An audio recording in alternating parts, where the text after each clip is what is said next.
Hi, this is Jane, and in this lesson we're going to have a look at the G minor pentatonic scale. Now you're going to need this for your Rockschool Grade 2 exam for the technical exercises. So first of all, let's pop a diagram up on the screen for you to have a look at.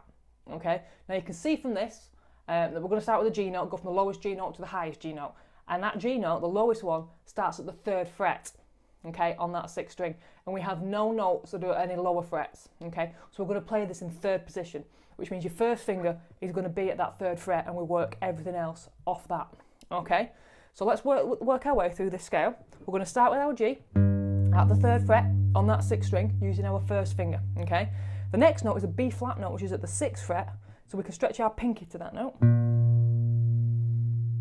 And after that we have a C, which is on the 5th string at the 3rd fret. Use your first finger to play it, okay. After the C we have a D, which is at the 5th fret, so use your 3rd finger to play it. Then on the next string we have an F at the 3rd fret, use your first finger for that. And then we've got the G, octave, which is at the 5th fret on that string, so use your 3rd finger for that, okay? So let me play that for you, ascending, so you know what it sounds like. Now you might notice you've already had a go at the C minor pentatonic scales, it looks very similar. It's using the same pattern of frets, okay? But instead of starting on the 5th string, it's starting on the 6th string instead, okay?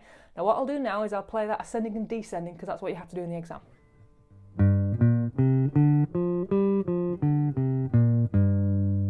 Okay, so I played it all with down picks, and I'm making sure when I get to that top note, I'm not playing that note twice, I'm only playing it the once, okay? Now in the exam, the examiner will ask you if you want to use a metronome. I suggest that you do, and then they'll pop that metronome on, and you've got 4 beats, and then you'd start your scale, okay? So let me do it now for you like it will be in the exam.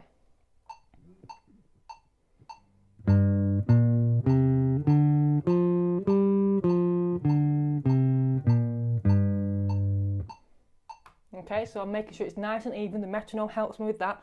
I'm keeping my volume nice and consistent all the way through, and also everything's nice and smooth, okay? As long as you've got those 3 things in place, you get maximum marks in the exam. Make sure when you're playing this scale that you keep your hand nicely fanned out.